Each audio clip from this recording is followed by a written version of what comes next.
EV Ramasamy இப்படி பேசுறதுனால சீமான் கட்சியில இருந்து வெளியே வந்துட்டாங்க. அவர் ஒரு மாய தோட்டத்தை உருவாக்குவான். இந்த பொழப்பெல்லாம் செய்றாங்க, நல்லா அடி வாங்குறாங்க, வலிக்காத மாதிரியே காமிச்சிக்கணும் இல்லையா? அதுக்கு இந்த 3000 பேர் வந்து சேர்ந்தாங்கன்றது. அதுல சில பேர் சீமான் அவருடைய கட்சியில இருந்து வந்திருக்கலாம், நான் இல்லைன்னு சொல்லல. சீமானுக்கு விழுந்த 36 லட்சத்துக்கு மேற்பட்ட ஓட்டுன்றது சீமான்ற ஒரே நபருக்காக விழுந்தது. அவர் பேசக்கூடிய தமிழ் தேசிய கருத்துக்காக விழுந்தது, அவர் பேசக்கூடிய தமிழ் சித்தாந்தத்துக்காக விழுந்தது, அவர் நிற்கக்கூடிய கொள்கைக்காக விழுந்தது. வேற எவனுக்கு இங்க மரியாதை கிடையாது. நான் சொல்றேன், அந்த ஓட்டுன்றது முழுக்க முழுக்க சீமான் களத்துல மக்கள்கிட்ட பேசி கடந்த 20 வருஷத்துக்கு மேல தமிழ் தேசியத்தை பேசி அதனால் உருவான உணர்வு ஓட்டம் தவிர இந்த நபர்களால் அந்த பகுதியில் சேகரிக்கப்பட்ட ஓட்டு கிடையாது. நீங்க அந்த கட்சிக்கு கட்டமைப்பே இருக்காது ஒரு சில கிராமங்கள், ஆனா ஓட்டு விழுகும்.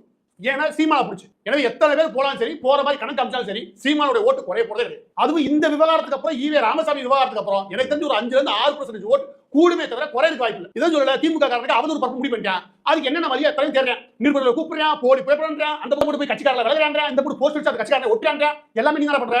ஏன்னா உண்ட ஆதாரமே இல்ல, உண்ட ஒரு உண்மை இல்ல.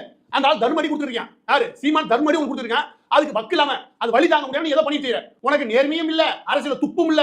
எனவே திமுக பொறுத்த வரைக்கும் இந்த விவகாரத்துல, ஈவே ராமசாமி விவகாரத்துல நல்ல சமத்தியா சீமான் அடி வாங்குறாங்க. அது 100% உண்மை. அந்த வழி தாங்க முடியாம அந்த வழியை மறைக்கிறதுக்காக தான் குளத்தூர் மொழியில் ஆரம்பிச்சு இந்த சங்கரி ராஜ்குமார் தொட்டு ஒவ்வொருத்தரா கைட்டு விடுறாங்க. இன்னும் என்ன கேட்பாங்க, எல்லாத்தையும் கேட்பாங்க. போஸ்ட் அடிச்சு விட்டுறாங்க. அமெரிக்கால வந்து எதிர்ப்பு தெரிவிக்கிறாங்க, முன்னாள் பிரபாகரனுடைய தோழர் எதிர்ப்பு தெரிவிக்கிறாங்க, கனடால இருந்து அவங்க எதிர்ப்பு தெரிவிக்கிறாங்க, இவங்க எதிர்ப்பு தெரிவிக்கிறாங்க. இது ஆரம்பிக்கிறாங்க. எப்படி பாருங்க, பெரியாருடைய கருத்துக்களை சொல்லி நீ அரசியல் பண்றாங்க, போட்டு கேட்கறா வரட்டான். போ, அதுக்கு துப்பு இல்ல. இங்க வந்து போட்டோ சரியில்லை, அங்க போய் போஸ்ட் ஓட்டுற, இங்கிட்டு போய் ஆளா பிரிச்சுட்டான்ற. எனவே இந்த விஷயத்துல சீமான் தூக்கி போட்டு மிதி மிதி திமுக மிதிச்சிட்டு இருக்காரு. திராவிட கும்பலே கதறாங்க. அந்த வழியை மூடி மறைக்கிறது தான் போஸ்ட் ஓட்டுறியா, ஆள் சேர்க்கிறியா, இன்னும் கூட அவதூறு பாருங்க, தவிர வேற எதுவுமே